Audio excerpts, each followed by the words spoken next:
नमस्कार मित्रों, काफ़ी लंबे समय के बाद हमारी वार्ता हो रही है, मुलाकात हो रही है। सबसे पहले आप सभी का स्वागत है मेरे YouTube चैनल एके ट्यूटोरियल में। आज यहाँ आने का एक मेरा बहुत ही महत्वपूर्ण मकसद है और मैं एक महत्वपूर्ण विषय को आपके समक्ष प्रस्तुत करने वाला हूँ। और वो विषय है कि फिजिक्स का हमारे वास्तविक जीवन में क्या उपयोगिता है, और ख़ास करके ये उनके लिए बहुत ही महत्वपूर्ण है जो फिजिक्स से अपने आगे का करियर बनाना चाहते हैं। क्योंकि आप जानते हैं कि मैं अपने YouTube चैनल पे फिजिक्स और मैथ से रिलेटेड टॉपिक डालता रहता हूं, और आज मैं इसी से संबंधित एक शीर्षक को आपके समक्ष प्रस्तुत कर रहा हूं, और उस पर मैं आज कुछ अपने विचार जो आपके लिए बहुत ही उपयोगी होगा।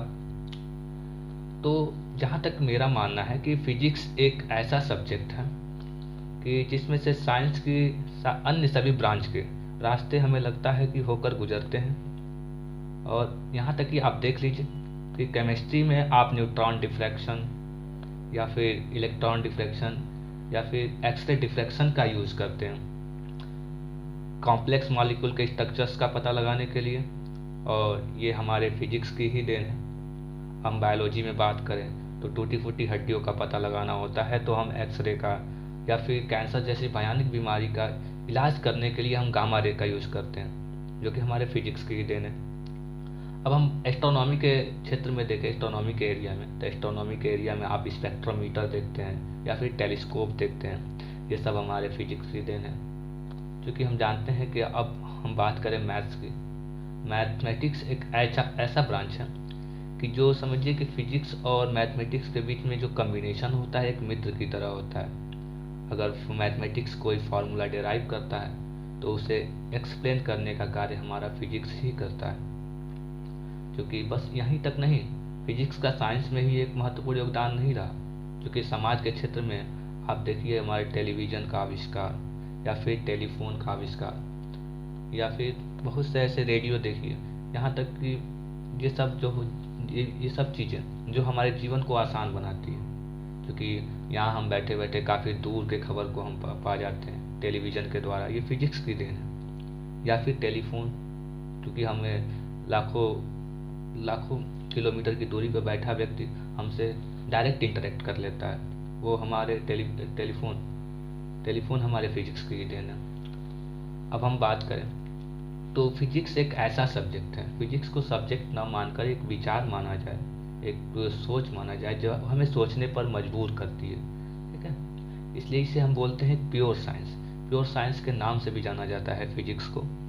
और यहीं से एक हम छोटा सा, अगर इसका एक एग्जाम्पल लें कि छोटा सा एक इसका सूत्र लिया जाता है कि ताप बराबर बल बटे क्षेत्रफल। यहाँ से हमको ये बताया जाता है कि किसी वस्तु का हम क्षेत्रफल बढ़ाते हैं तो उसके द्वारा लगने वाला ताप जो होता है बहुत ही कम होता है। जैसे आप इसके उदाहरण देखते हैं वास्तविक जीवन में कि रोड पे चलते हुए व्हीकल्स जो वाहन होते हैं उनके पहियों का आकार काफ़ी चौड़ा होता है। क्यों चौड़ा बनाया जाता है? इसी फिजिक्स के फार्मूले से डेवलप किया जाता है कि अगर हम उसके पहिए के आकार को चौड़ा रखते हैं तो उसके द्वारा जो लगने वाला दाब होगा रोड पे वो कम होगा। ठीक है, इसी प्रकार रेल के पटरियों का आकार आई आकार का बनाया जाता है। क्यों? क्योंकि उसका जो नीचे का सरफेस अगर चौड़ा रहेगा, एरिया चौड़ा रहेगा, तो उसके द्वारा जो लगने वाला प्रेशर होगा वो कम होगा, जिससे वो पटरियाँ धंसेंगी नहीं। फिर यहीं से हमको हमारी ये सोच डेवलप होती है कि भाई ऊँट रेगिस्तान में शायद इसी कारण चल पाता है क्योंकि उनके पंजे चौड़े होते हैं। चौड़े होने के कारण उनके द्वारा लगने वाला जो दाब होता है वो बहुत ही कम होता है रेगिस्तानी क्षेत्रों में। क्योंकि हम चलते हैं तो हमारा पैर धंस जाता है, क्योंकि हमारे पैरों का जो सरफेस एरिया है वो चौड़ा नहीं होता है। ये सब हमारे फिजिक्स की देन है। आप न्यूटन सेकेंड लॉ से बताते हैं कि अगर हम क्रिकेट की बॉल को डायरेक्ट अगर ऐसे कैच करते हैं तो न्यूटन थर्ड लॉ कहता है कि आप अगर किसी वस्तु को पर जितना बल आरोपित करेंगे वो विपरीत दिशा में उतना ही बल आरोपित करेगा। तो इसी वजह से अगर हम डायरेक्ट बॉल को अगर रोकते हैं तो हमें चोट लग जाती है, लेकिन अगर हम पीछे की तरफ हाथ को लेके और बॉल को रोकें तो उसके द्वारा लगने वाला जो है टाइम पीरियड बढ़ जाता है, और टाइम पीरियड बढ़ने के कारण जो उसके द्वारा बल लगता है वो घट जाता है। ये हमारा न्यूटन सेकेंड लॉ बताता है।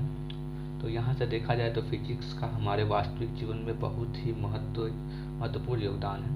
और जो व्यक्ति फिजिक्स से आगे अपना करियर बनाना चाहता है उसके लिए मैं ये कहूँगा कि ये फिजिक्स बहुत ही महत्वपूर्ण सब्जेक्ट है। इसको एक सब्जेक्ट के रूप में न पढ़ करके इसे सोचिए, विचारिए और इसके द्वारा दी गई थियरियों पर थोड़ा विचार कीजिए, अमल कीजिए। और हमें लगता है कि फिजिक्स एक ऐसा सब्जेक्ट है कि जिसे शायद ही कोई ऐसा सब्जेक्ट रहा होगा कि इसे अछूते रहा होगा, नहीं तो बाकी सारे सब्जेक्ट का जो रास्ता है इसी से होकर गुजरता है। धन्यवाद।